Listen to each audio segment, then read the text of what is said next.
Alhamdulillah, salatu wassalamu ala maulana rasulillahi wa alihi wa sahbihi. Messieurs, nous sommes honorés de vous accueillir aujourd'hui dans le cadre de ce webinaire pour lequel nous avons convenu comme titre Mieux connaître l'islam du Maroc, connaître ses zones d'influence passées et actuelles et aider à un meilleur vivre ensemble. Il s'inscrit dans le cadre du cycle de conférences que nous avons initié avec le Consulat général du Maroc à Bordeaux et la Fondation France-Maroc Paix et Développement autour de cette question stratégique. Nous vous remercions donc, Dr Ahmed Abadi, secrétaire général de la Rabita Mohammedia des Oulémas, M. Daniel Ambry, délégué épiscopal pour la rencontre avec l'islam, et M. le grand rabbin Claude Maman pour avoir accepté de participer à cette rencontre. Le sujet que nous allons traiter lors de ce webinaire revêt un intérêt majeur. En effet, depuis la haute antiquité, État et religion sont étroitement imbriqués. La religion a participé non seulement dans la fondation des États, mais favorise également le vivre ensemble de la nation. Conscient du lien intimement étroit qui existe entre les deux, le constituant marocain de 2011 a proclamé dès le deuxième alinéa du préambule « État musulman souverain, attaché à son unité nationale et à son intégrité territoriale, le Royaume du Maroc entend préserver dans sa plénitude et sa diversité son identité nationale une et indivisible, son unité forgée par la convergence de ses composantes arabo-islamiques, amazirs et saharo-hassani, s'est nourri et enrichi de ses affluents africains, andalous, hébraïques et méditerranéens. Voyez-y ici le témoignage d'un attachement quasi viscéral du peuple marocain à travers sa loi fondamentale à l'unité et à l'intégrité du territoire, consolidée par la richesse et la diversité de son identité nationale. C'est donc dans ce cadre aujourd'hui que vous interviendrez en compagnie de Maître Hubert Seyan, président de la Fondation France-Maroc Paix et Développement, et M. Abdelkrim Benani, président de l'association Ribat al-Fath, qui nous font le plaisir de co-animer cette conférence. Je vous remercie encore une fois de votre participation et je vous donne la parole, Maître Seyan, pour votre présentation. Merci, mon cher ami, mon cher président des étudiants marocains et franco-marocains de Bordeaux, il faut le souligner. Je voudrais tout d'abord vous féliciter, ainsi que M. Zouer Gebrali, qui est le consul général à Bordeaux, pour la qualité de l'organisation et l'efficacité de tout ce que vous faites pour réaliser ces visioconférences. Je me dois aussi de préciser que c'est dans une profonde association d'idées et d'intentions avec mon ami Abdelkrim Benani, président de la Fondation Ribat al-Fath et vice-président de la Fondation France-Maroc, que j'ai rédigé l'introduction que je vous lis maintenant, l'introduction à cette réunion. La rencontre d'aujourd'hui est très particulière. Avec les précédentes, nous avons visé essentiellement une meilleure connaissance du Sahara marocain par une approche historique, culturelle, économique, sociale et culturelle. Mais en nous fixant l'islam comme but, nous plaçons évidemment l'enjeu saharien en second.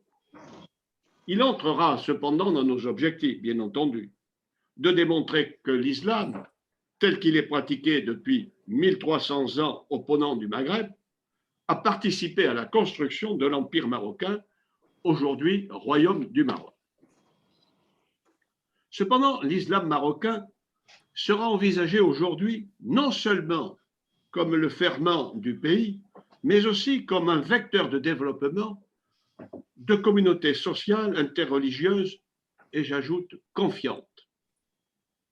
La mondialisation, ou plutôt la globalisation internationale, réduit le monde, bouleverse les identités nationales et régionales, favorise l'émergence de conflits sociaux à connotation religieuse. Le sujet est devenu majeur en France, où l'on en appelle un meilleur vivre ensemble, une formule pudique qui n'ose pas franchir la frontière du religieux. Le modèle laïque qui inspire toutes les pensées des gouvernants français s'efforce en effet de placer le sujet en dehors de celui-ci, c'est-à-dire du fait religieux.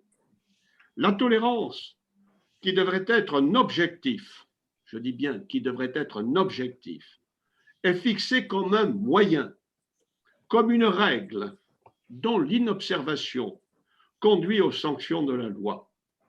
On interdit l'intolérance sans chercher sérieusement à agir à sa source.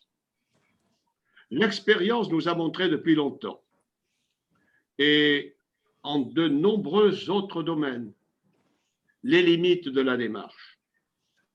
En ne réfléchissant pas suffisamment sur les germes des conflits et en mettant la focale sur leurs expressions, on réagit plus que l'on agit. Avec cette visioconférence, nous souhaitons faire la démonstration que l'objectif d'un meilleur vivre ensemble passe par de la recherche, de l'échange sur les religions et une meilleure connaissance des faits religieux. Il est temps de changer de paradigme. 3 responsables religieux, cela vient d'être dit, le secrétaire général des oulémas du Maroc, le grand rabbin de Bordeaux, le délégué épiscopal du diocèse de Bordeaux, ont accepté d'apporter leur pierre à l'édifice de la confiance réciproque des croyants. Mais parce que la connaissance de l'islam est le but de notre rencontre, M. Ahmed Abadi va en présenter préalablement les tenants et les aboutissants. Il reviendra ensuite à M. Claude Maman et Daniel Ambry d'y faire écho. Nous aurons ensuite une discussion générale. Je ne sais ce que Abdelkrim Benani compte, on n'a pas évoqué. Est-ce que cette introduction suffit, Abdelkrim, ou souhaites-tu? Je veux dire simplement un mot pour introduire à ma façon aussi le sujet. Étant moi-même le type même de personne qui a vécu une période extraordinaire dans notre vie marocaine, dans mon enfance, dans ma jeunesse, j'ai pu vivre aux côtés de nos compatriotes, nos concitoyens juifs en longueur de journée. J'ai également pu vivre aux côtés de nos frères chrétiens qui nous ont enseigné. Et cette vie que nous avons vécue, que moi personnellement, je l'ai encore dans ma tête, dans mon comportement, dans ma vie au quotidien, quelque chose de normal qui ne pose absolument aucun problème. Et donc, cette tolérance dans laquelle nous avons vécu jusqu'à aujourd'hui se concrétise au niveau le plus haut de l'État du Maroc. Et c'est cela qui est important quand on dit l'islam du Maroc. Or, pour moi, il n'y a qu'un seul islam. Il n'y a qu'un seul islam, mais malheureusement, les interprétations, les comportements ont subi des changements malheureux et qui ont conduit, hélas, l'humanité à des confrontations, à des violences, la création d'un courant extrémiste qui n'a rien à voir avec l'islam. Bon, je voudrais également rendre hommage à nos frères, Monsieur Daniel Ambry, Monsieur Claude Maman.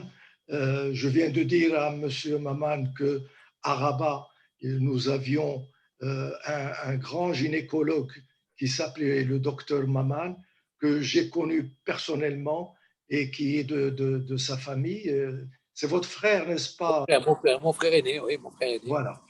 Et donc, cette vie que nous avons vécue ensemble me pousse aujourd'hui à dire à nos frères, le grand rabbin, le épiscopal. Voilà, l'épiscopal, que nous aurons toujours l'occasion de vivre des moments intenses, mais dont le socle est la tolérance, la solidarité et la foi en un seul Dieu. Et une introduction qui me paraît essentielle pour cet islam qu'on dit du Maroc, c'est cette institution qui s'appelle le prince des croyants, Amir al-Mouminin. C'est quelque chose de fondamental dans notre pays et nous avons au Maroc l'unique exemple de vie communautaire interreligieuse de qualité. Et ce sont là exactement les enseignements de l'islam d'aujourd'hui, d'hier, d'aujourd'hui et de demain. Et nous avons une chance extraordinaire dans notre pays, c'est cette institution de Amir al-Mouminin. Et je voudrais rentrer tout de suite dans le sujet pour permettre de lancer tout de suite la discussion. Ce qu'avait dit Sa Majesté Hassan II, dans un livre d'une extrême importance, le voilà. Il a été édité malheureusement après sa mort et il était prêt quelques jours avant sa mort, mais sa mort a bouleversé tout et donc le génie de la libération. Et comme notre pays a choisi comme rite le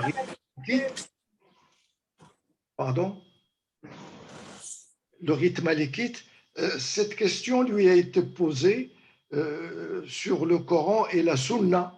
Est-ce qu'elles sont les seules sources du droit musulman? Il a répondu, elles sont les sources scripturaires incontestées et incontestables de la charia.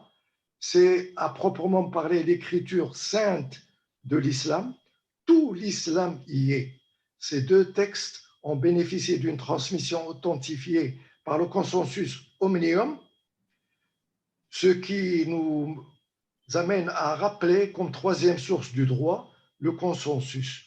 L'imam Malik, notre guide principal en matière de droit, est un traditionniste critique et méticuleux qui n'admet comme hadith que celui qui est bien établi ou consacré par les 7 grands savants de Médine, tous fils de compagnons du prophète. Pour lui, la coutume juridique effective est reflétée par la pratique de Médine. La coutume de la ville du prophète est incarnée dans la tradition vivante. Et c'est ça, je voudrais appuyer sur ce concept dans la tradition vivante représentée par le consensus doctorum médinois. Et dans d'autres parties de sa réflexion, il parle du contexte. Et là, je fais référence à ces deux notions parce que dans le texte, dans le programme, il est question de parler du rite malikite. Voilà, Sa Majesté Hassan II, comment il l'a défini. Et puis, il y a la place, il y a les champs, la place accordée au contexte. Et là, nous avons la personne de référence en la personne de M. Abbadi, qui a fait un travail extraordinaire pour mettre en relief ce contexte, ce concept du contexte dans lequel tout mouvement religieux s'inscrit. C'est Siyar, je pense, c'est Abbadi. Absolument. C'est Siyar. Le contexte. Et là, tout le problème est là. Et encore une fois, merci à Hubert de nous avoir rapprochés, même très lointainement, également à nos frères qui sont là, chacun devant sa machine merveilleuse pour nous concerter et échanger. Merci beaucoup. Voilà. Cher ami Ahmed, c'est à vous. Oui, merci Hubert. C'est un immense plaisir que de vous retrouver, même en dimension digitale. Mais cette dimension nous permet de nous connecter. Et la connectivité, le connectedness, comme les Américains l'appellent, est un vecteur majeur de notre temps. C'est un vecteur qui nous impose à repenser nos sociétés. Nos sociétés ne sont plus ce qu'elles furent d'antan. Ce sont des sociétés qui sont en train de migrer littéralement vers la dimension digitale. À même que nos adolescentes et adolescents et nos jeunes, les adolescentes et adolescents qui s'appellent Alpha Generation, nos jeunes qui s'appellent Z Generation, passent une moyenne de 8 heures par jour devant leurs écrans, smartphones, laptops, iPad et autres outils. Et cette migration, maintenant, est en train de témoigner d'une bataille pour l'équilibre qui va ramener cette bataille. Est-ce que c'est le monde réel ou le monde digital? Aujourd'hui, pour d'aucuns, la dimension physique est devenue secondaire et la vie qui se passe sur le digital est devenue la vie. Donc l'avatar est devenu l'entité principale de l'existence de ces jeunes âmes et le corps physique est devenu la dimension secondaire qu'on doit nourrir, qu'on doit faire bouger de temps en temps, faire dormir, mais la vie, elle se passe ailleurs, elle se passe dans le digital. Ça, c'est une dimension contextuelle qui nous impose, avant de parler de religion et de religiosité, dans cette matrice contemporaine, on doit prendre en considération cette dimension-là pour qu'on puisse être avec nos jeunes, avec nos adolescents comme il se doit. On doit y être avec les contenus et avec les interprétations, parce que ça, c'est une autre bataille, la bataille d'interprétation du texte, en omettant, négligeant le contexte. Et donc, au Royaume du Maroc, et sous les autres directives du prince des croyants, commandeur des croyants, comme l'a si bien démontré Sidi Abdelkrim Ben Nani, il y a cette mise en exergue et en saillance de la dimension quintessentielle de la religiosité, et qui n'est rien d'autre que le bonheur. Et ceci n'est pas une spécificité de l'islam. C'est une finalité, des finalités pour toutes les religions, le bonheur, et non pas la codification. Lorsque les religions et les religiosités tombent victimes de codification, on ne retrouve plus ce goût de religiosité.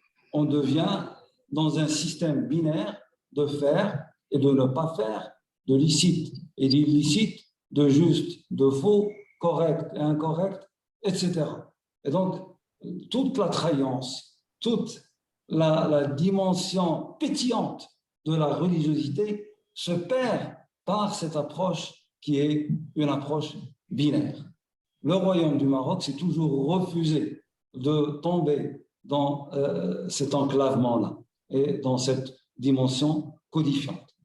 Au Saint-Coran, le nombre de versets est 6236 versets. Les versets qui touchent à la dimension législative, la dimension de codification, ne dépassent pas 250 versets. Et donc, on est en train de parler de 4%. Les autres 96% sont transcendance, sont amour, sont vivre ensemble, sont construire ensemble. La commanderie des croyants au Royaume du Maroc n'a jamais perdu ceci du regard. C'est toujours omniprésent. Et donc, il a été l'une des priorités primordiales, cette remise en exergue et en saillance de l'ingénierie de la religiosité. Et donc, la finalité des finalités s'est révélée n'être rien d'autre que le bonheur, cette quête de bonheur. Il y a même un verset dans le Saint-Coran qui dit « Taha ma anzalna alayka al-Qur'an al-Ishqa » Ça parle du prophète et au prophète. On ne t'a pas révélé cette révélation afin que tu peines, mais pour que tu sois heureux. Et c'est le bonheur, sont toutes qui est la finalité des finalités.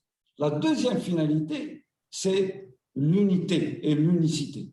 L'unicité du Créateur, de Dieu, l'unicité de la création sous la miséricorde du Créateur, l'unité de cette famille étendue, parce que dans nos religions respectives, en judaïsme, en chrétienté et en islam, on va retrouver qu'on est une famille étendue. On est toutes, fils et filles d'Adam et d'Ève. Et donc, finalement, ce petit point bleu qui est la terre n'est rien qu'un petit navire sur lequel on navigue tous.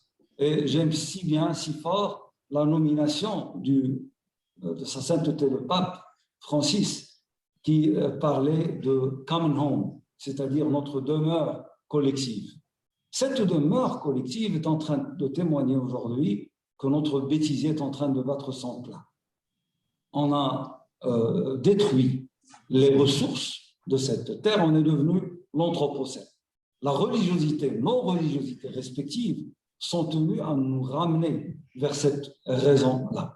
Et donc ça, c'est la dimension quintessentielle que la commanderie des croyants au Royaume du Maroc n'a jamais perdu des yeux. Donc il y a la dimension du bonheur, l'unicité, dans ce sens-là, la connexion, la purification, cette capacité de dire non. Parce qu'il ne suffit pas de discerner le bien et le mal, mais il faut avoir la capacité de dire non au mal et de dire bien oui au bien. Et ça a besoin, ça requiert une élévation de cette volonté. On appelle ça en arabe tezkiya, purification. Le mois de Ramadan, Hanouka, au christianisme, il y a des disciplines dans le bénédictisme qui parlent de cette abstention. L'abstention, la capacité de dire non. Et c'est une capacité qui est extraordinaire et qu'on doit essayer de réélever dans notre vécu quotidien. Et donc, c'est pour ceci qu'au Royaume du Maroc, comme on va le voir dans cette dimension hexapillaire de l'ingénierie, de la gouvernance de la chose religieuse sous les directives de Sa Majesté, en tant que commandeur des croyants constitutionnellement parlant, se prolifère. Et puis, il y a la dimension de pouvoir balancer et équilibrer. Et donc, ça nous fait ramener encore une fois au contexte. Si le texte requiert des sciences pour être assimilé, pour être compris, ça requiert une élévation de capacité, des formations qui se doivent de mettre en focus cette ingénierie qui met en exergue et en saillance la dimension bonheur. Et c'est pour ceci que Al-Qarawiyyin, qui nous, les Marocains et Marocains, on aime si bien dire que c'est l'université la plus ancienne du monde tout entier. On aime répéter ça c'est une dimension d'ego légitime. Hein. Et donc, les programmes de formation ont été restructurés afin de réembrasser cette dimension-là.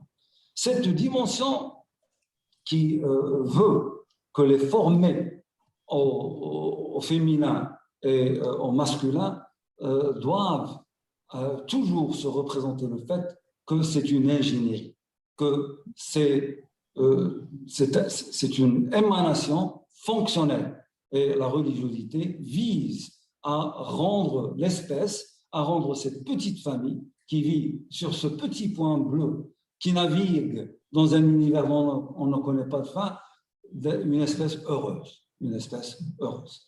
Et pour ceci, les programmes ont été revus, revisités pour justement essayer d'aboutir à cette finalité. Donc, au Royaume du Maroc, les choix majeurs ont bien fait la part des choses en opérant 3 jonctions majeures. La première jonction, c'est une jonction entre le texte et la raison. Et c'est justement la doctrine ash'aride au royaume du Maroc. C'est une école de croyance, de belief system, qui ne veut pas que les gens croient parce qu'on leur demande de croire. Mais on demande à ces gens de bien comprendre. Hein?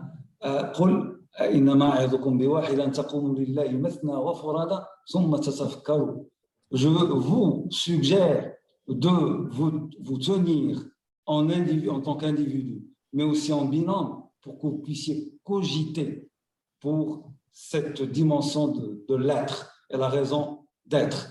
Donc, la croyance doit être fondée sur une réflexion, sur la pensée. Et ça, c'est l'intersection avec l'école pascalienne en christianisme.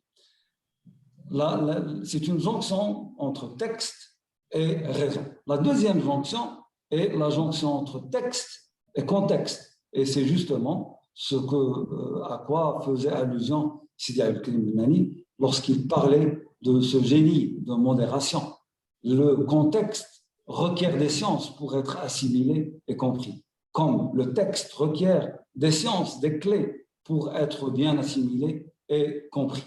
Et donc, pour ce qui est du système de loi, de jurisprudence et de législation au Royaume du Maroc, de cette dimension religieuse, culturelle, c'est le rite malikite.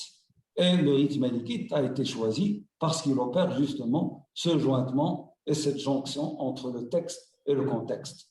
Les lois au sein du rite malikite ont des faces. On connaît les gens qui ont pratiqué ces lois en premier chef, parce que la Médine fut le premier contexte où l'islam a été implémenté en premier chef. Donc, on connaît les gens qui ont implémenté en premier chef et on connaît les directives et même les critiques du prophète de l'islam, sallallahu alayhi wa sallam. La deuxième chose, les lieux, la dimension contextuelle en tant que lieu avec X à la fin. C'est-à-dire, on sait où ça s'est passé. Et il y a une multitude de textes qui nous ancrent les lois dans des lieux avec des actrices et acteurs, des faces. Et donc, il est plus facile, avec une telle grille de lecture, de comprendre la dimension des finalités. Et c'est pour ceci qu'une science qui s'appelle la finalité, les finalités de la jurisprudence, a vu le jour ici, dans ce royaume-là. Et c'est exactement à Châtiba, en Espagne, Andalousie, qui était à l'époque une partie de l'Empire marocain. Et c'est à Châtiba, Ishaq Châtibi, qui est le fondateur, en faisant départ du rite malikite, de ce jointement entre texte et contexte, il a été le premier artisan de cette grande science qui nous permet de voir les finalités et de gagner en flexibilité et de gagner en fluidité dans la dimension d'implémentation des textes sur le contexte. Donc, ce n'est pas de la codification, faire et ne pas faire, mais c'est des finalités qui, comme on l'a tout à l'heure essayé de le clarifier, qui visent à ce bonheur en tant que finalité ultime. La troisième jonction, c'est une jonction entre texte et soif de l'âme, de l'esprit, la spiritualité. Et c'est là le soufisme junaydite qui rallie entre texte et spiritualité, pour que cette spiritualité ne vire pas vers le gnosticisme et aussi pour que le texte n'ait pas l'emprise sur la dimension spirituelle et donc ça va redevenir encore une fois une codification. C'est ces trois dimensions qui ont donné la spécificité de la religiosité marocaine et qui ont posé les jalons de toute interprétation afin que les finalités ne soient jamais perdues de l'œil. Il y a encore 6 finalités qui encadrent cette approche de l'islam ici au Royaume du Maroc sous les directives de Sa Majesté. 1, c'est la préservation de la vie, préservation de la vie, et toute chose qui porterait atteinte à la vie, elle est d'ores et déjà bannie. Toute chose qui pourra géopardiser cette dimension, cette capacité de vivre et de vivre ensemble, elle est bannie de prime abord. La deuxième finalité, c'est la dimension morale et les valeurs qu'on appelle hifd ad-din, la religiosité en tant que dimension fonctionnelle et non pas en tant que dimension esthétique et physique. On transcende ces dimensions physiques, qu'il faut porter ceci, qu'il faut avoir une coiffure telle ou ne pas l'avoir, la dimension esthétique, il faut porter ça, ne pas porter ça. On transcende tout ceci vers la dimension morale, la dimension des valeurs. Et c'est un message qui est renvoyé par Sa Majesté en tant que commandeur des croyants au quotidien. C'est la dimension quintessentielle qui prime dans la dimension de religiosité. La troisième finalité, c'est la dignité qu'il faut conserver. La quatrième finalité, c'est la continuité de l'espèce. La cinquième finalité, c'est la raison. La sixième finalité, c'est la préservation de la propriété. Et donc, toute chose licite est une chose qui préserve ces six finalités. Toute chose illicite, c'est une chose qui porte atteinte à ces six finalités. Pour que ceci soit implémenté et mis en œuvre sur le terrain, la gouvernance de Sa Majesté en tant que commandeur des croyants est hexapillaire. Il y a un pilier central qui est la commanderie des croyants, qui supervise, qui stratégise et qui donne les directives de planification, les directives d'organisation, de législation qui touchent à cette dimension religieuse, mais aussi de nomination et d'affectation et d'implémentation et d'évaluation. Donc, c'est le pilier central. La deuxième composante, c'est le Conseil suprême des oulémas, qui préside en tant que commandeur des croyants constitutionnellement parlant. Et c'est une institution qui opère par saisine, qui n'opère pas par auto-saisine, qui opère sous instruction de Sa Majesté. Pour la simple raison que la fatwa en islam, c'est une instruction des émanations du contexte qui requiert ijtihad, c'est-à-dire une approche multidimensionnelle qui essaie de trouver quelles sont les adéquations entre texte et contexte. Et donc, il y a toute une famille de données qui sont hypersensibles et que seul le chef d'État peut y avoir accès. Et donc, afin que l'instruction de ces événements qui sont de taille à faire d'eux sujets et objets de fatwa, il faut ces données-là. Et la présidence de Sa Majesté donne accès à ces données. Il y a une autre dimension qui est irshad et qui est seulement la redirection vers les choix majeurs en termes de religiosité, prière, pèlerinage, jeûne, zakat et autres. Le troisième pilier, c'est la Rabita Mohammedia des oulémas que Sa Majesté m'a fait l'honneur de modérer. Et c'est une institution qui s'occupe de la dimension de recherche. C'est un think tank et c'est un do tank. C'est un think tank qui se penche sur les sciences islamiques qui sont au nombre de 18. Et on a des centres qui instruisent ces connaissances islamiques avec cet esprit de renouveau et d'innovation, mais aussi on a des unités d'implémentation. Parce que pour Sa Majesté, la société n'est pas un bloc. C'est une multitude de composantes. On est en train de parler de l'enfance.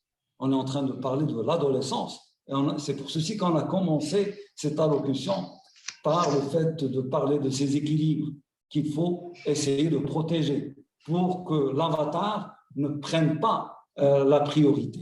Et c'est une bataille continue. Donc, on parle d'enfance. Et il y a plusieurs nuances. L'enfance des quartiers privilégiés, n'est pas l'enfance des quartiers qui le sont moins. L'adolescence des quartiers privilégiés n'est pas l'adolescence des quartiers qui le sont moins. Et donc, on peut dire la même chose de la jeunesse et autres. Puis, il y a les familles, les parents. Les parents ont besoin aussi de capacitation pour qu'ils puissent comprendre ce contexte et leur matrice et l'ère dans laquelle ils vivent. Il y a même eu allusion à un permis de conduire une famille, c'est-à-dire une capacitation en amont, avant de prendre les rênes d'une famille. Et puis, il y a les organisatrices et organisateurs de la société.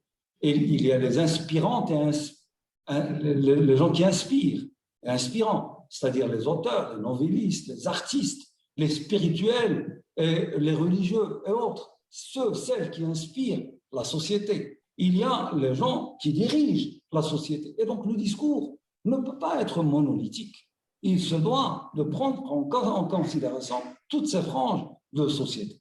Et donc, parmi les composantes du cahier de charge de l'Arabita Mohammedia des Oulémas, sous les hautes directives de Sa Majesté, c'est justement de faire des plongées profondes dans toutes ces dimensions afin d'opérer des adéquations du discours, même au sein de l'école marocaine, même au sein des lycées, même au sein des universités. Et c'est pour ceci qu'on a lancé avec le ministère de l'Éducation nationale un programme qui s'appelle APT2C, c'est-à-dire la capacitation de l'adolescence, les influenceurs avec les universités. On vient de terminer un programme avec l'université Mohamed V.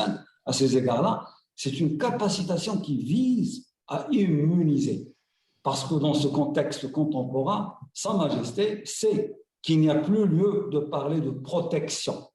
Parce que devant un smartphone, on ne sait pas où l'adolescent est en train de surfer, en train de vivre, avec qui elle est ou il est en train d'interagir. Et donc, on se doit de parler plutôt d'immunisation. L'immunisation, c'est l'élévation d'un esprit critique, c'est la compréhension, c'est la capacité de comparer, etc.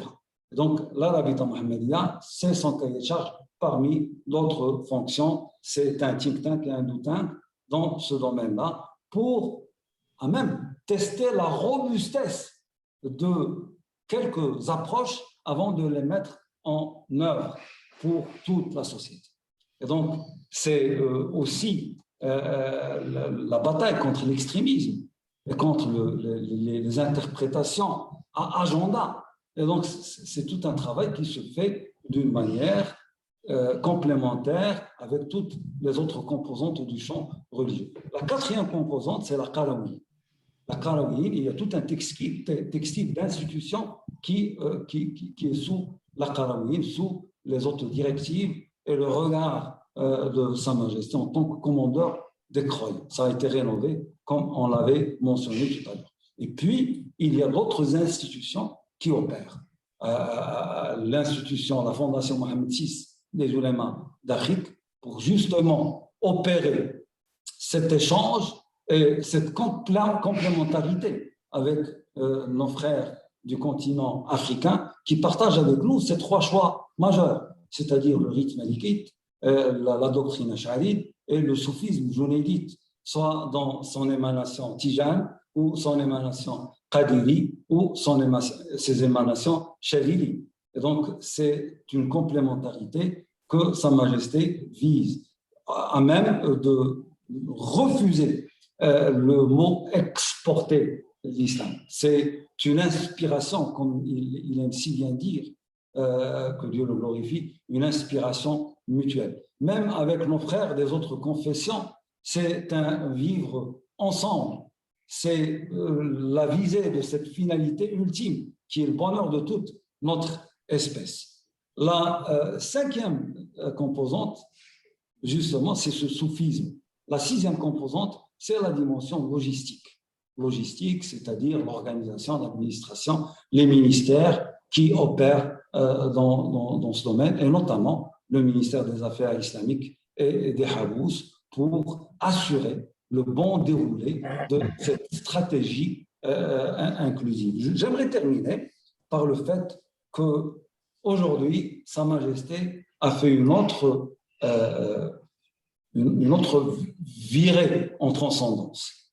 Sa Majesté aujourd'hui stipule le fait que toutes et tous ont fait face à 5 problématiques brûlantes. Et on peut relever ça des discours de Sa Majesté. La première problématique brûlante, c'est la dimension d'anthropocène. Le fait qu'on est devenu le virus de notre mère Terre. Et le bêtisier, comme on l'a stipulé, comme on l'a mentionné, est en train de battre son plein. Donc, il faut faire des actions, il faut opérer des actions. Et en tant que hôte de la COP 22, on a tenu un sommet des consciences pour justement que cette dimension religieuse, culturelle et culturelle accompagne les actions législatives et scientifiques pour la préservation de notre planète et pour des émissions moindres. La deuxième problématique brûlante, c'est le fait qu'on a si peur les uns des autres qu'on est en train d'investir dans l'armement plus de 17 trillions de dollars par an, c'est-à-dire 2280 dollars par être humain.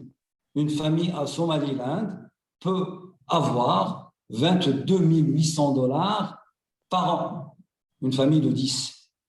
Et donc, ça suffirait pour la scolarisation, pour la santé, pour la nourriture. Peut-être qu'ils pourraient même acheter des maisons. On jette ça par la fenêtre parce qu'on a tellement peur les uns des autres. Et donc, comment sucer ce venin de peur qui nous mine, qui nous détruit? La rencontre historique de Sa Majesté avec Sa Sainteté le Pape visait à sucer ce venin de peur. Ce rapprochement aujourd'hui avec nos frères et sœurs de confession juive, qui a toujours été le cas d'ailleurs, en 2005 à Bruxelles, il y a eu imam et rabbin pour la paix, sous le haut patronage de Sa Majesté et de Sa Majesté le roi Albert de Belgique. Et donc, c'est sucer ce venin de peur. Troisième problématique brûlante, c'est le gâchis. La quatrième problématique brûlante, c'est les addictions qui sont en train de nous miner. Et la cinquième problématique brûlante, c'est cette guerre de titans qui se prolifère à l'horizon. Et on doit faire quelque chose. Et c'est pour ceci que Sa Majesté est ouverte vers toutes les civilisations de notre planète, vers toutes les émanations culturelles de notre planète, parce que le fait qu'on soit ici, à cet emplacement, comme étant la porte de l'Europe vers l'Afrique, la porte de l'Afrique vers l'Europe, la porte de l'Occident vers l'Orient et de l'Orient vers l'Occident, du Sud vers le Nord, du Nord vers le Sud, pose sur nos épaules une responsabilité bien spécifique, bien lourde, dont Sa Majesté, que Dieu le glorifie, est bien conscient. Merci. Merci mille fois pour ce propos qui nous élève. C'était l'objectif de cette réunion. Je ne sais s'il y a un protocole maintenant pour les interventions qui suivent. Monsieur Daniel Ambry, accepteriez-vous, compte tenu du fait que notre ami Claude Maman, monsieur le grand rabbin, est né au Maroc, qu'on lui donne la parole tout de suite depuis Bordeaux? Voilà. Alors, avec grand plaisir. Et j'allais dire, pour reprendre ce qui a été dit précédemment, il faut aussi respecter nos anciens, parce que nos anciens ont quand même beaucoup de choses à nous apprendre.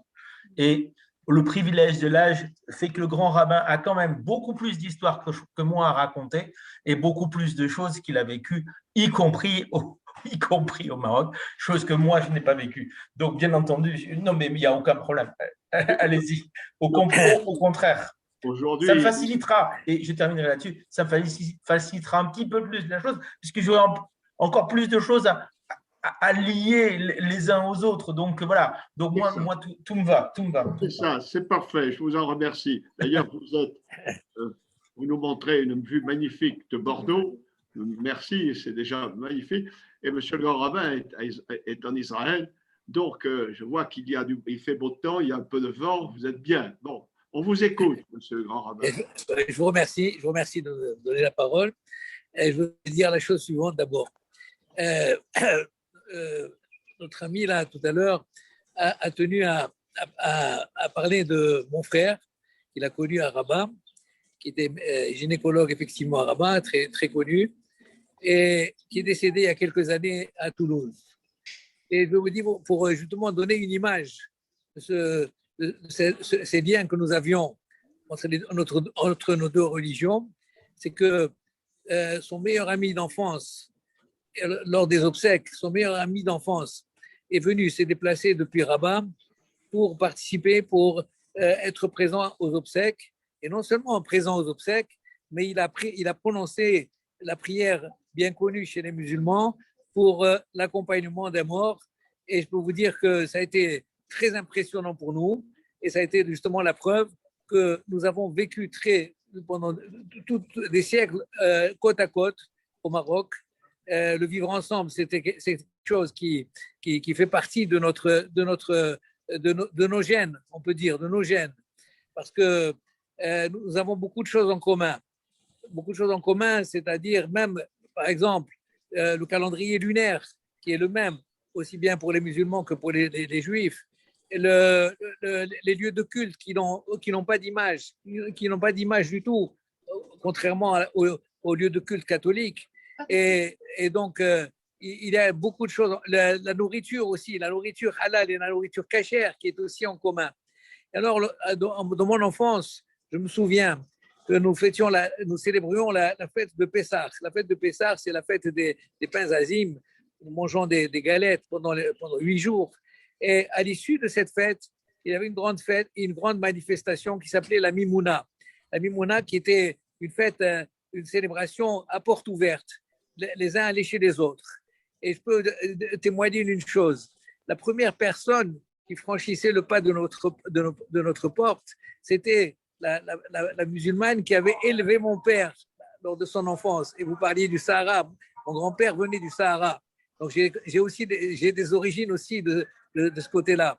Eh bien, la première personne qui franchissait nos portes, c'était la personne celle qui avait élevé mon père et qui nous apportait, puisqu'on n'avait pas le droit de consommer de pain levé pendant les 8 jours de la fête de Pâques, elle nous apportait la pâte qu'elle avait fait spécialement pour nous l'apporter, pour qu'on puisse célébrer la fin de fête. Ça, c'était une image de mon enfance.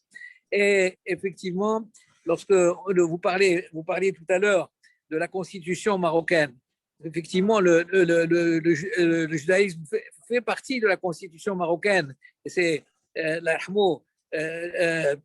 Sa Majesté Hassan II qui l'a inscrit dans la constitution marocaine, et c'est son successeur, Sa Majesté Mohamed VI, que Dieu lui prête longue vie, et bien qui lui a permis que cette constitution soit respectée et que les lieux de culte juifs soient respectés, et particulièrement, il a pris à sa charge la réhabilitation de tous les cimetières juifs qu'il y a au Maroc. Il y en a partout, jusqu'au Sahara, jusqu'au fin fond du Maroc.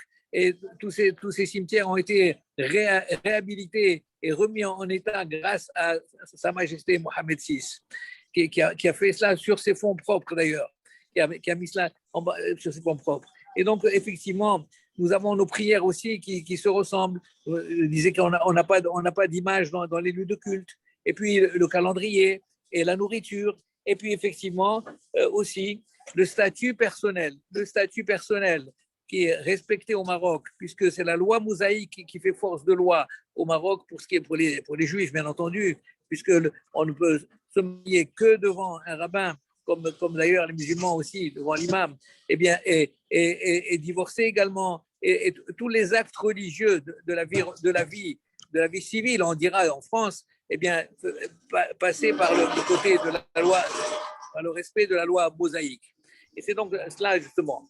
On dit justement, à propos du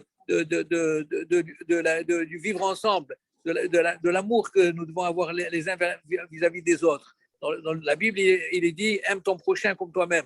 Cette loi, effectivement, a été reprise par Jésus, mais c'est dans la Bible que cela a été marqué.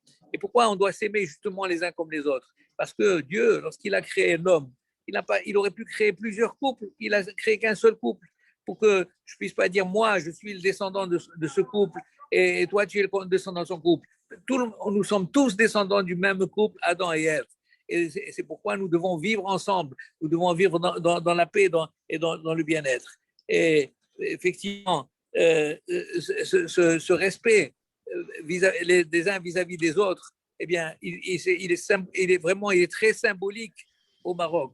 Et je suis heureux là de vous parler depuis Netanya, depuis Israël, et vous dire combien j'ai fait une véritable reconstitution de toute ma vie lorsque je suis arrivé ici, lorsque j'ai appris l'ouverture d'un consulat marocain à Tel Aviv que j'irai visiter demain, parce que effectivement c'est la preuve que nos peuples sont faits pour s'entendre, sont faits pour se respecter et sont faits pour vivre ensemble comme nous le disons. Et donc voilà ce que je voulais vous dire à propos de nos liens avec, bien sûr, avec les musulmans pendant tant d'années, dans mon adolescence. Je suis arrivé bien sûr en France à l'âge de 15 ans, mais je n'ai jamais rompu mes liens avec le Maroc, aussi bien en allant bien sûr régulièrement au Maroc, mais aussi bien également en France avec mes frères musulmans à Bordeaux.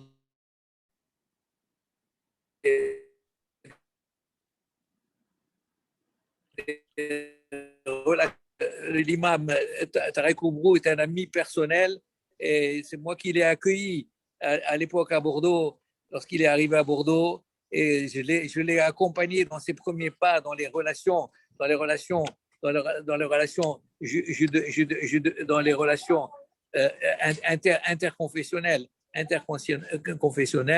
Je l'ai accompagné et je peux vous dire que nous nous rencontrons régulièrement et nous avons des liens particuliers. À chaque fois qu'il y a eu un problème qui s'est passé, nous savons toutes les guerres qu'il y a eu au Moyen-Orient, eh bien, nous étions toujours réunis, tous les cultes, et avec les catholiques allemands, avec les protestants, avec tous les cultes. À l'époque où j'étais en fonction, lorsqu'il y a eu la première intifada, j'ai réuni tous les cultes dans mon bureau. J'ai réuni tous les cultes dans mon bureau et nous avons fait ensemble une déclaration pour la paix, à la paix entre les peuples. Et je pense que c'est quelque chose de très important que je tenais à vous dire. Je vous remercie. Merci, monsieur le grand rabbin. Eh bien, maintenant, nous revenons à Bordeaux. C'est cela. Retour aux sources bordelaises. Voilà, mais nous aurons voilà. une discussion générale. Merci beaucoup. Merci beaucoup pour toutes ces informations et puis pour ces partages. Évidemment, vous vous doutez bien que dans la suite, alors pour faire un élément commun à Bordeaux, le cardinal Ricard, je pense que vous le connaissiez bien. Je pense que beaucoup d'entre vous ont pu croiser le travail immense qu'il a fait à Bordeaux à la suite de ses prédécesseurs dans justement ce vivre ensemble. Excusez-moi de vous interrompre, que j'ai bien connu ses prédécesseurs, Monseigneur Mazier, Monseigneur Haidt, qui était un ami personnel. J'étais le premier arrivé sur sa dépouille mortelle parce que nous avions des liens très fraternels avec Monseigneur Haidt et j'ai tenu à assister, à participer à ses obsèques à la cathédrale de Bordeaux. Merci. Tout à fait, et ça ne fait que confirmer, mais j'allais dire, heureusement, et ce n'est pas fortuit. Merci à Maître Seyon de nous avoir réunis les uns les autres, mais c'est clair que nous vivons, et vous l'avez fort bien dit les uns et les autres, un moment compliqué, à la fois par la pandémie et un moment compliqué parce qu'il y a beaucoup de facteurs de risque qui sont venus nouvellement nous rappeler nos fragilités en tant que civilisation, nos fragilités techniques et nos fragilités humaines tout simples. Le confinement nous a ramené, et vous l'avez fort bien dit les uns et les autres, qu'il fallait découvrir des formes d'intériorité plus pour s'élever, pour sortir de ça, pour éviter l'entre-soi et pour éviter les affrontements. Enfin, c'est absolument évident. Donc, merci pour tous vos témoignages. Moi, je voudrais peut-être rajouter 2-3 mots. Vous le savez et vous l'avez dit tous, le pape François aujourd'hui œuvre de manière extrêmement forte pour la rencontre à la fois des religions, mais surtout la fraternité humaine.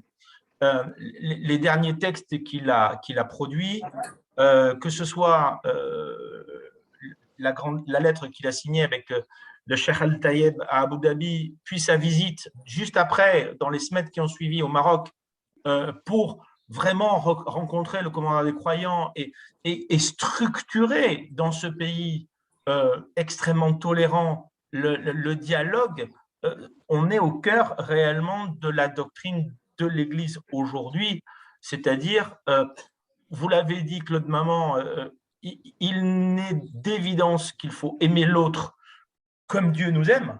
Donc, clairement, il n'y a pas d'autre salut que dans cela. Ça se retrouve dans beaucoup d'autres textes, y compris évidemment dans le Coran. Donc, il est absolument évident que c'est la clé aujourd'hui de notre avenir. Le dernier texte qu'il a produit, vous l'avez dit vous-même tout à l'heure, quand vous avez parlé des préoccupations de son Altesse sur l'équilibre de notre planète.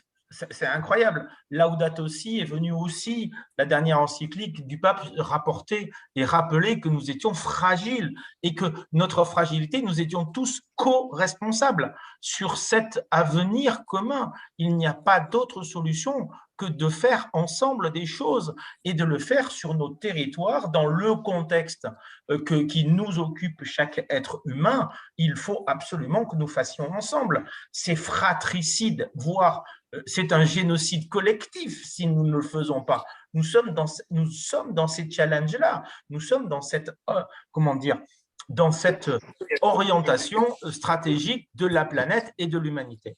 Je vais reprendre 2-3 éléments parce qu'il me paraissait, autour de tout ce que vous avez dit les uns et les autres, il me paraissait absolument important.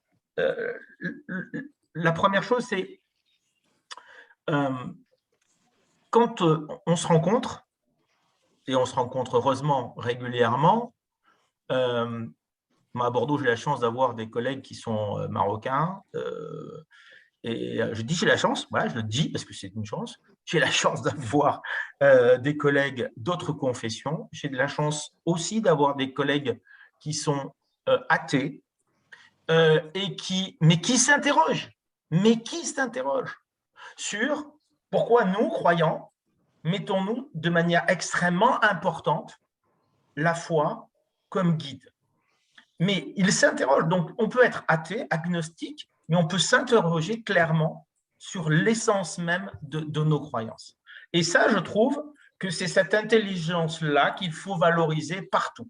Nous devons passer de la rencontre au dialogue.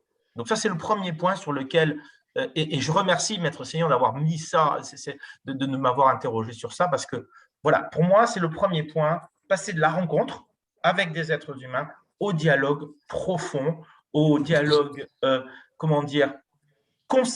conceptuel. C'est absolument essentiel. Et nous, croyants, qui sommes réunis ici, nous avons cette chance, c'est que nous pouvons passer à une forme de transcendance. Et ça nous aide profondément dans les rencontres que nous avons avec tous, qu'ils soient croyants ou non. Donc ça, pour moi, c'est absolument essentiel. Et c'est clairement aujourd'hui la doctrine du pape François, c'est clairement aussi la doctrine de Vatican II que vous connaissez tous, bien entendu, ce fameux texte qui date de 1964-65 et qui ramène clairement que l'Église catholique regarde avec estime tous les croyants, les musulmans en particulier, mais tous les croyants pour pouvoir construire un monde meilleur et que Dieu, clairement, Abraham, avec lui, avec Marie, tous, nous avons des choses en commun, des points communs et qui nous rassemblent. Et c'est absolument essentiel de mettre au cœur la prière, vous l'avez tous dit, l'aumône, le jeûne, tout ça, ça fait partie des choses que nous vivons dans nos 3 religions, mais que nous vivons aussi parce que ça rythme nos sociétés, les fêtes religieuses rythment nos sociétés, vous l'avez dit tout à l'heure, tous les 2, tous les 3, les rythmes de nos sociétés sont fondés sur notre patrimoine cultuel et culturel.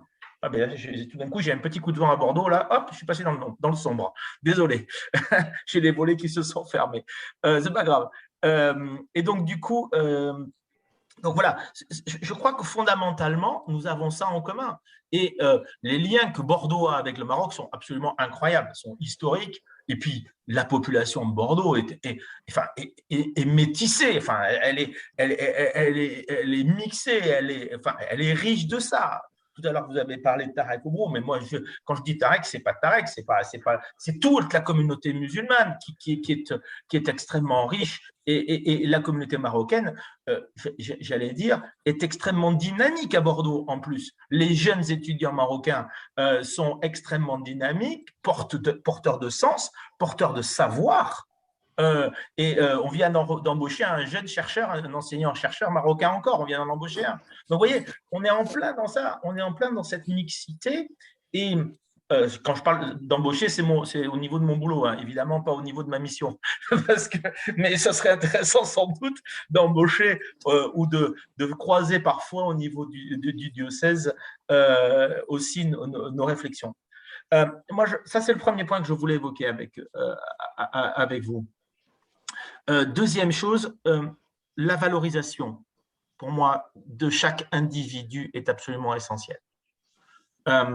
Dans toutes nos religions, dans nos 3 religions unies par Dieu, nous mettons au cœur de notre prière, de notre action quotidienne, la valorisation de chaque individu. Chaque individu doit être respecté. Chaque individu doit être considéré comme fils et fille de Dieu. Et donc, tout ça, nous le portons. Et donc, nous pouvons le partager. Et ça nous amène à plein de choses. Ça nous amène à d'abord nous rencontrer au quotidien, c'est ce que j'ai dit. Ça nous amène à nous rencontrer malheureusement dans des événements tristes, quelquefois, trop tristes parfois, et les derniers attentats, les dernières choses que nous avons vécues en France, mais ailleurs, ont mis en avant clairement, j'allais dire, une volonté de la société, de tous les croyants ou non-croyants, de s'unir contre toutes ces personnalités violentes et qui, soi-disant, au nom de nos religions, de la religion, soi-disant. Et là, on est vraiment dans quelque chose qui est totalement paradoxal et qui, je crois, ici autour de cette table, table ronde et table planétaire, nous unit. C'est-à-dire que nous ne cautionnons pas. Il n'y en a pas un seul autour de cette table qui cautionne ces gens qui se disent croyants et qui, derrière, osent tuer l'autre. Et là, il y a quelque chose de totalement paradoxal. Et vraiment, c'est un sujet absolument majeur de nos préoccupations aux uns et aux autres. Donc, clairement, le dialogue, oui. La rencontre, oui. Et puis, moi, j'ai une petite mission. Moi, je fais partie… j'ai la mission par l'archevêque, par le chevêque Ricard qui m'a nommé. Ensuite, je fais partie d'une grande équipe. Vous le savez, en France, l'Église de France a une équipe de bénévoles, de gens qui sont au service de l'Église pour valoriser le dialogue, pour favoriser. Ça fait partie de la doctrine de l'Église. Il n'est pas possible aujourd'hui d'imaginer que nous soyons les seuls au monde. Ça n'existe pas et c'est une faute professionnelle et élémentaire humaine de dire que nous serions les seuls au monde. Nous ne pouvons pas le faire, même si nos 3 religions réunissent et plus de, j'allais dire, presque 60% des croyants de la planète. Donc, on n'est pas les seuls. Voilà, donc on n'est pas les seuls. Et donc, par conséquent, il faut valoriser le dialogue, se battre contre la violence, se former. Bravo et encore merci de nous avoir rappelé qu'au Maroc, la structuration de la formation est absolument essentielle. Mais chez nous aussi, tous les délégués épiscopaux, nous nous réunissions, nous sommes formés, nous avons un conseil qui est aujourd'hui dirigé par le père Vincent Feroldi, mais qui va partir et que peut-être certains d'entre vous connaissent et qu'ils les ont rencontrés peut-être au Maroc, il est peut-être venu. Et je sais que ça est parmi ses projets, c'est de partir au Maroc, là, un petit peu dans le désert, là, pour aller se ressourcer un peu. pour retrouver ses amis musulmans sur leur terre d'origine. Vous voyez, c'est son projet de fin de mandat. Lui. Donc, clairement, nous avons aussi j'allais dire, des animateurs chez nous, des gens croyants. L'archevêque Jean-Marc Aveline est extraordinairement ouvert au dialogue. Donc, oui, nous avons énormément de vecteurs communs. Je termine en disant que hier soir, je réunissais mon équipe de Bordeaux. Et on se disait que bon, cette pandémie nous avait mis à mal, c'est clair, dans nos relations interpersonnelles. On s'est peu rencontrés, on n'a pas pu partager de repas en commun, on n'a pas pu partager de moments festifs en commun. Et on s'est dit deux choses. La première, c'est qu'il était grand temps qu'on se retrouve.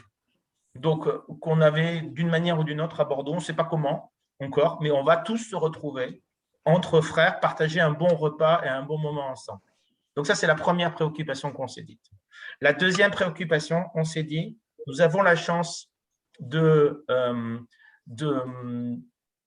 partager des fonds communs, et on l'a dit tous les trois, là, tout le monde l'a dit autour de ça, un fonds commun, et que par conséquent, il fallait former. Et donc, que j'allais avec mes camarades et que j'allais interpeller plein de gens autour de moi, pour créer une petite équipe de gens qui allaient proposer des cours ou des formations pour que les gens comprennent ce que c'est que le dialogue entre les religions. Et je pense que c'est absolument essentiel, parce que si on ne le fait pas, on arrivera toujours à, et vous l'avez fort bien dit tout à l'heure, à se fâcher parce qu'on ne sait pas. Le risque majeur de tout ce que nous vivons, c'est l'absence de connaissances. L'absence de connaissances, l'absence de lecture des textes comme le Coran. Moi, j'ai à la maison une traduction, évidemment, comme tout le monde. Je suis désolé, je ne lis pas l'arabe dans le texte. Je devrais. Hein, je me suis promis qu'un jour, je ferai un effort et que je prendrai des cours pour rentrer un peu dans la sémantique du Coran, de la langue. Parce que vous l'avez dit, c'est le contexte qui veut le jeu. Et du coup, qui permet de comprendre des tas de choses. Mais on a quand même quelques belles traductions, on a quand même quelques exégètes qui sont capables de donner du sens. Et du coup, on comprend un peu mieux. Mais vraiment, quand on prend les textes, quand on discute avec des savants, quand on discute avec des gens ou des lettrés, alors le mot savant, ou des lettrés, quand on permet de se rencontrer et sur des textes, eh ben, on avance, on comprend. Voilà, mon souhait pour l'année prochaine, ça sera celui-là, vous voyez. Donc, c'est exactement l'objectif. Je crois qu'on est un peu dans exactement ce que vous vivez, ce que nous vivons et ce que vous nous proposez de vivre en ce moment. C'est de se dire que parce qu'on a conscience et qu'on a une certaine préscience, parce qu'on a voulu apprendre, eh bien, on avance mieux et on rencontre mieux l'autre. Dans tous les cas, merci à vous tous. Eh bien, merci. Nous avons le temps pour avoir une petite discussion. Je peux penser que Abdelkrim Benani soit animé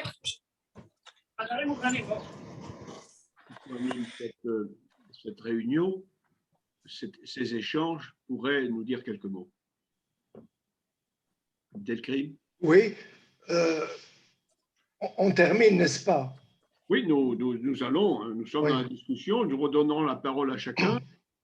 Oui, moi je pense que ce qui a été dit ce matin entre nous est quelque chose qu'on a construit ensemble aujourd'hui pour pouvoir le poursuivre demain.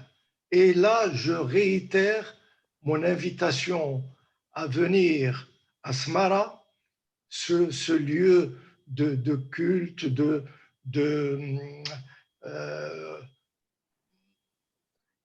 soufisme, de rapport avec le Créateur qui nous réunit tous. Et comme il a été dit, nous sommes une famille unique, descendants d'Adam et d'Ève. Et donc, mon invitation est ouverte et je pense qu'une fois cette pandémie terminée, Inch'Allah, et nous allons sûrement réussir à dépasser ces moments difficiles, de nous réunir donc à Asmara et de continuer ce dialogue extrêmement riche et instructif. Voilà. Merci Abdelkrim. Ici, vous le savez tous, je parle en tant que président d'une fondation qui s'appelle France-Maroc, Paix et Développement Durable. Nous allons nous retrouver, Abdelkrim, je pense, au mois de septembre, dans le sud, pour d'autres raisons, mais nous allons préparer le voyage de la fondation pour la fin de l'année. Et j'espère bien que nous serons en mesure d'organiser ce voyage peut-être avant Noël, si l'on pouvait dire, ou avant le 1er de l'an. Voilà.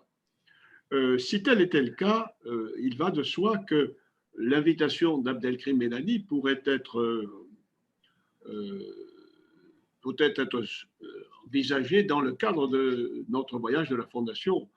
Monsieur le grand rabbin, monsieur le délégué épiscopal, je vous ferai part de l'organisation de ce voyage et peut-être pourrons-nous avoir une petite délégation de Bordeaux qui viendra dans l'intention soulignée par Abdelkrim. Je pense que, monsieur le secrétaire général, vous serez également des nôtres depuis Rabat, voilà. Mais il pourrait y avoir en effet, à côté de nos échanges économiques, culturels et sociaux, une approche plus cultuelle, interreligieuse, et ce serait effectivement un grand symbole que de le faire à Asmara. Voilà. Alors, voilà, c'est dit, c'est acté par cette visioconférence, par nos échanges. Moi, je dois dire que en vous écoutant, je me félicite profondément de l'intention qui nous avait retenus ici à Bordeaux avec monsieur le consul général et puis en association aussi avec Mahmoud Fikri qui nous écoute, qui est un étudiant talentueux et attentif à ces questions-là. Je me félicite que nous ayons pu mettre en œuvre cette intention. Elle était difficile, je le disais d'entrée, n'est-ce pas? Aujourd'hui, nous avons entendu un discours très éclairant de Ahmed Abadi. Et à ce discours très éclairant, en tout point, c'est une synthèse magnifique, je dois dire que je me suis retrouvé parce que dans mes pauvres petits écrits sur le Maroc et sur la religion, j'ai toujours dit et j'ai toujours cité Ahmed Abadi pour la clarté de ses exposés, qui m'avait permis de comprendre assez aisément ce que des livres compliqués que j'aurais pu lire ne m'avaient pas fait percevoir, et notamment cette dimension du concept, du contexte, ce concept de contexte. Voilà. Je l'ai souvent souligné et je me réjouis que ce matin, tous les trois représentants de ces trois grandes religions, vous ayez eu la même force, si vous voulez, la même force liée à cette nécessité d'intégrer le contexte dans toutes nos réflexions. Voilà. Tout a été dit. Et je crois que ce moment que nous avons passé, il nous faut maintenant l'exploiter. Alors, je n'ai pas l'intention de conclure, mais je dis simplement que ces échanges ont été enregistrés, sont enregistrés, nous devons pouvoir l'exploiter, ce moment. Voilà. Et nous sommes, comme l'a dit Ahmed Abadi, dans un monde virtuel. Eh bien, je crois que cette visioconférence doit pouvoir avoir une diffusion, des échos bien au-delà de ce que nous sommes. Voilà. Nous sommes des lanceurs, n'est-ce pas? Nous sommes des promoteurs, nous sommes attachés à ces buts et à ce but et à ces objectifs, n'est-ce pas? Voilà, c'est ça qu'il faut comprendre. Et donc, je voudrais maintenant, je ne conclus pas, je n'ai pas les capacités, je suis simplement promoteur de ce que vous dites tous. Voilà. Je voudrais redonner la parole à Ahmed Abadi, puis ensuite à chacun de vous deux Monsieur le grand rabbin et Monsieur le délégué épiscopal. Merci, merci mon cher Hubert. Merci à tous parce que cette rencontre, pour moi, personnellement, est une rencontre génératrice d'un grand espoir. Un grand espoir qui est ancré dans le fait que, ayant entendu ces grands représentants de ces grandes religions parler de la quintessence qui gît dans nos religions respectives et tente à nous ramener vers cette dimension de faire ensemble. Comme monsieur le délégué épiscopal, M. Daniel Henry, l'a si bien souligné, il faut passer de la rencontre avec des êtres humains au dialogue et du dialogue vers le construire ensemble et non seulement le faire ensemble. Parce que notre famille étendue en a tellement besoin. On a parlé de chiffres, on a parlé de 17 trillions de dollars qui sont gaspillés chaque année que Dieu fait. Parce que les statistiques nous apprennent que même en temps de guerre, pas plus de 13% de ces arsenals d'armement sont utilisés. Dieu merci. Mais les 87% sont dans des stocks qui vont être rachetés par des faucons géostratégiques pour les revendre dans des zones de meurtriment et de guerre.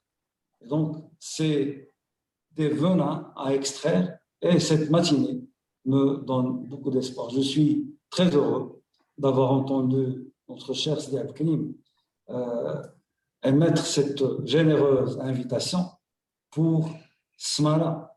Smara qui est la ville de mes ancêtres aussi et qui est une ville purement spirituelle. Et donc, c'est une ville qui va nous donner une plateforme de cogitation collective pour, comme l'a si bien dit notre cher Hubert, va nous permettre d'être de bons lanceurs à partir de cette plateforme. Il y a même une place tout près qui s'appelle Tabela et qui veut dire tout littéralement plateforme. Et donc, je suis très reconnaissant d'Al-Karim que vous ayez émis cette invitation et je réponds présent dès maintenant. Merci, merci à vous tous. Monsieur le grand rabbin. Ah, on ne vous entend pas. Il faut activer la porte. Le micro? Voilà, c'est bon. Ah oui, c'est ça. Voilà. Il faut appuyer. Voilà, écoutez, vraiment, je vous remercie. J'ai beaucoup apprécié tout ce dialogue. J'ai beaucoup appris aussi, je tiens à le dire. Et je suis très heureux, en tout cas, de vous dire qu'il y a 4 ans, j'ai participé à un voyage organisé par mon ami, M. Hanan, qui est le président de l'association des Deux Rives. Il s'occupe beaucoup du vivre ensemble. Et nous avons effectivement été reçus royalement, on peut dire le terme, en ce qui concerne le Maroc. Nous avons été reçus royalement à Rabat, à Casablanca. Nous avons visité, bien sûr, la mosquée que je rêvais de voir, que malheureusement, elle n'existait pas à l'époque où j'ai quitté le Maroc. Et cette grande mosquée de Casablanca, merveilleuse, au bord de mer, quelque chose de fabuleux. Et également à Rabat, nous avons visité. Et il m'a été aussi donné d'aller me recueillir 50 ans après sur les tombes de mes parents, de ma famille, de mes grands-parents. Je parlais de mon grand-père qui est venu du Sahara à l'âge de 9 ans à Fès. Et j'ai pu visiter le cimetière de Fès et j'ai vu dans quel état exceptionnel il se trouvait. Bon, je l'évoquais tout à l'heure. Donc c'est avec grand plaisir que je participerai à cette rencontre où effectivement les 3 religions et peut-être d'autres aussi, mais en tout cas les 3 religions du livre doivent se recueillir, doivent se rencontrer, doivent dialoguer, doivent s'aimer, doivent vraiment tout faire pour que la paix puisse régner dans le monde. Et que cette pandémie, puisque cette pandémie nous touche encore malheureusement, que cette pandémie cesse très rapidement et qu'on puisse retrouver la situation antérieure, que nous puissions, nos lieux de culte puissent retrouver leur dimension et qu'on puisse se rencontrer toujours dans la prière et dans la paix. Je vous remercie. Oui, merci à vous tous. Alors, je ne peux pas prévoir l'avenir. J'appelle de mes voeux, depuis que je travaille avec des Marocains, ils n'arrêtent pas de me dire qu'ils ont le plus beau pays du monde. Bon, c'est sans doute… Alors, s'il y a d'aucuns diraient que c'est peut-être vrai, je n'en sais rien. Vous le dites tous, autant que vous êtes. Et donc, je leur avais promis, et bien entendu, vous vous doutez bien que l'accueil outre-Méditerranée est, j'allais dire, montré en exemple comme étant quelque chose de remarquable. Vous avez dit de royal, je ne sais pas, mais dans tous les cas, de remarquable. Et donc, je confirme qu'effectivement, ça c'est un grand souhait que je fais de pouvoir traverser la Méditerranée et de rencontrer, j'allais dire, le fondement de tout ce que vous venez d'évoquer et sur sa terre et rencontrer les gens, vivre là-bas. Donc ça, c'est un souhait. Je suis sûr que vous connaissez tous l'Institut Al-Moafraka. Je suis sûr que vous avez peut-être même, pour certains, pu y participer à des sessions de formation, qui est un institut œcuménique qui est à Rabat, justement, et qui forme nombre de délégués épiscopaux. Il y a beaucoup de délégués épiscopaux qui sont partis là-bas en formation 6 mois pour comprendre au cœur du Maroc comment ça se vit, comment ça se travaille. Et cet institut, je trouve, est un vrai bel exemple de la collaboration entre les différentes religions pour former, construire une paix fondée sur des savoirs et pas simplement sur des prédispositions des uns ou des autres ou des enseignements, comment dire, un peu… tout à l'heure, vous avez commencé par parler de ce fameux Internet et de ce…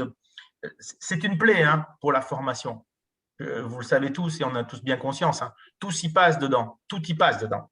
Et donc, rien ne vaut dans ces cas-là de rentrer dans des institutions qui sont capables de cadrer, former, comprendre et assumer une base. Donc voilà, clairement, moi je faisais le vœu dans les prochaines années d'y participer à une session de formation, mais les sessions durent 6 mois. Donc évidemment, c'est un long périple pour un citoyen que de s'échapper de chez lui 6 mois. Moi, je ne suis… Oui, c'est un long périple. J'ai une petite famille, j'ai une grande famille, et donc du coup, c'est un peu compliqué que je m'expatrie pendant 6 mois. Mais vraiment, c'est un souhait que je fais parce que voilà, on est au cœur de ce que l'on peut construire et de ce qui démontre notre capacité à le faire.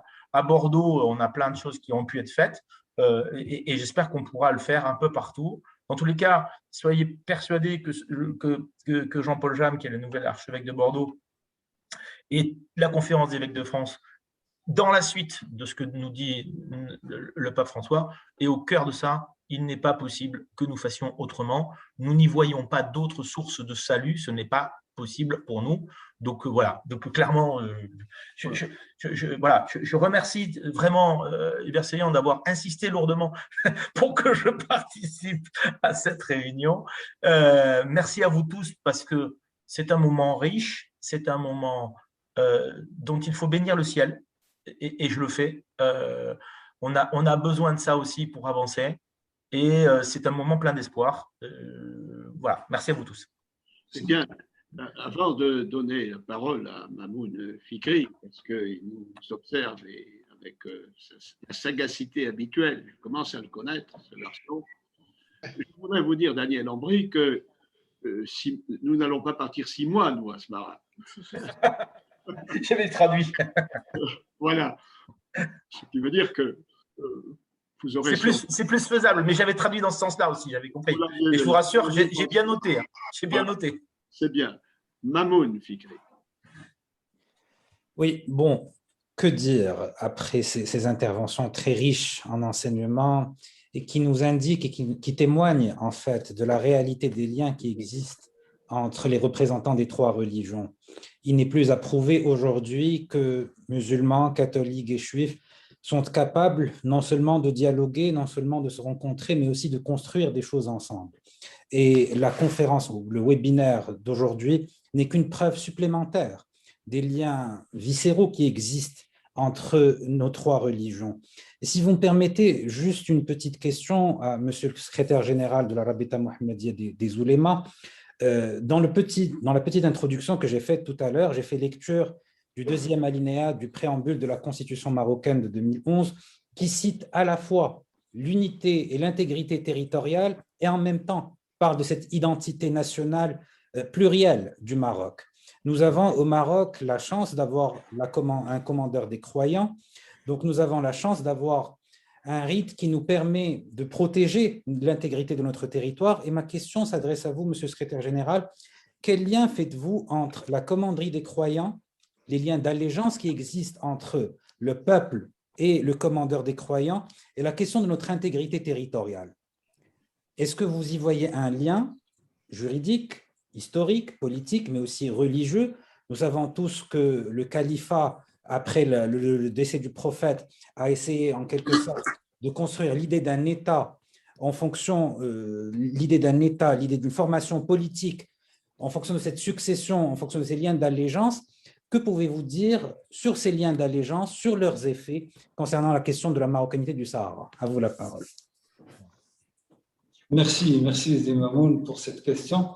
C'est la quintessence même du jeune homme marocain.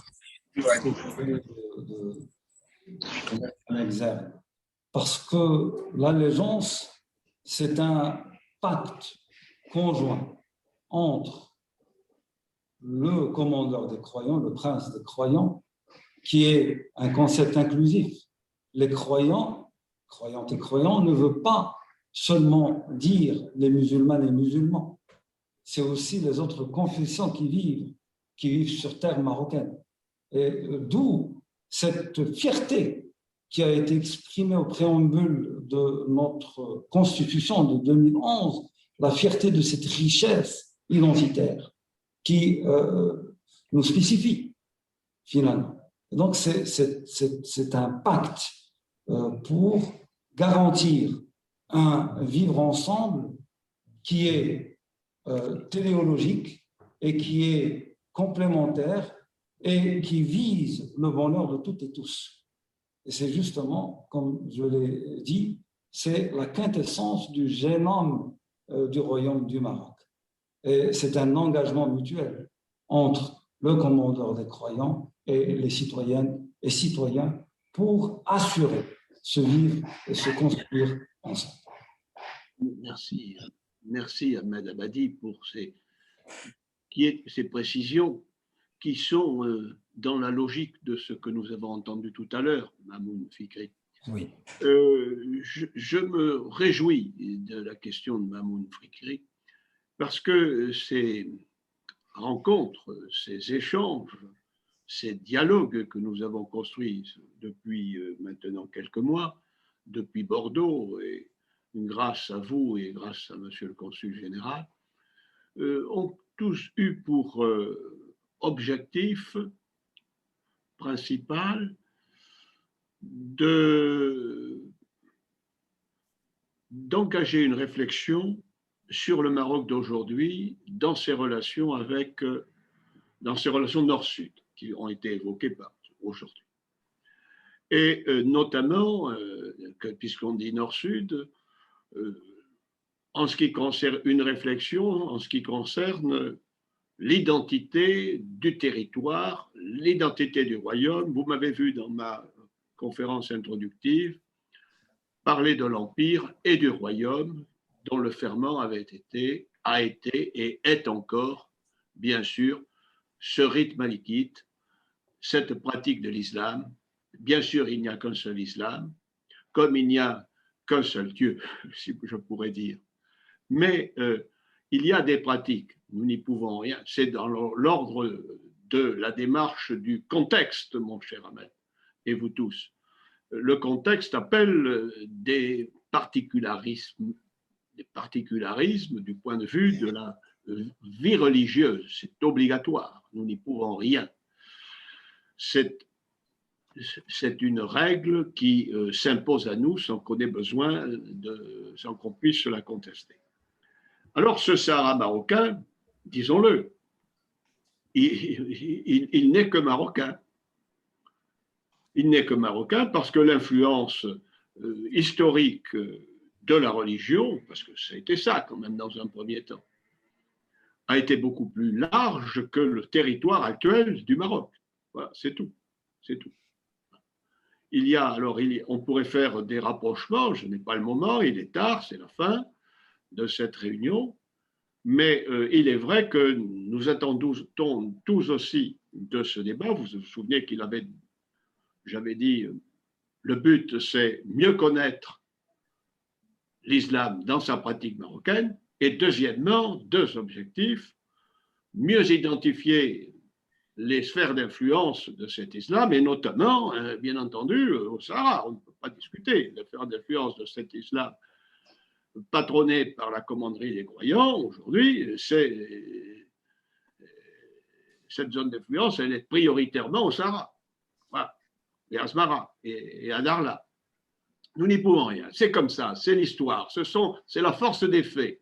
Je me bats toujours pour opposer la force des faits aux idées conjoncturelles qui sont comme des fumées, des fumées qui disparaissent à l'horizon aussi vite. Voilà.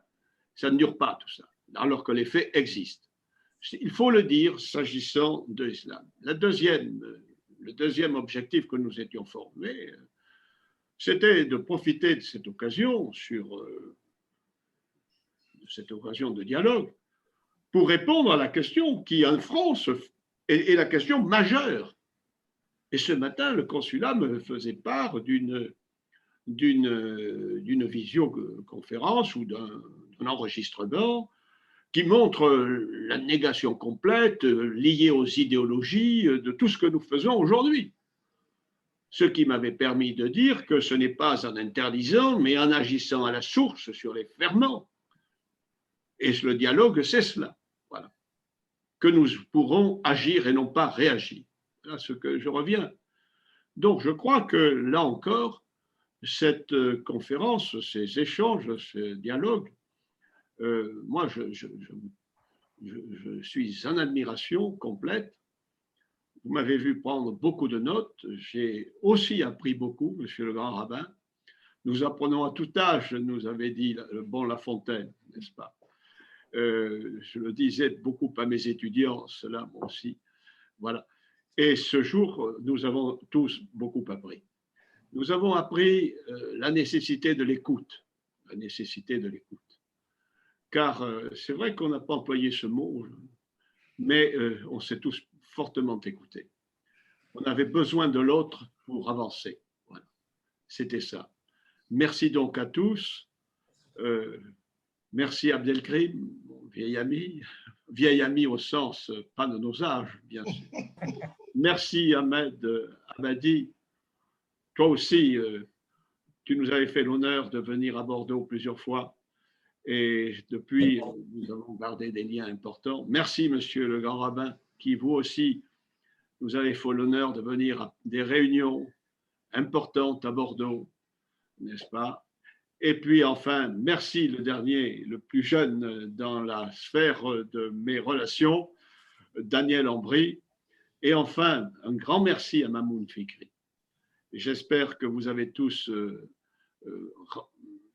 compris les qualités de ce garçon qui fait une thèse de doctorat sur la constitution du Maroc et qui est chargé de travaux dirigés à la faculté. Donc, c'est un garçon qui est amené, je l'espère, à un profond avenir et nous l'avons dans notre sphère d'influence. Nous le gardons, nous l'utilisons. C'est un bon lanceur. Merci à tous, chers amis. Merci beaucoup. Merci et je vous souhaite une très belle journée. Prenez soin de vous et des vôtres. À vous aussi. Au revoir. Merci, au revoir à tous. Merci, merci à tous. Merci à vous. C'était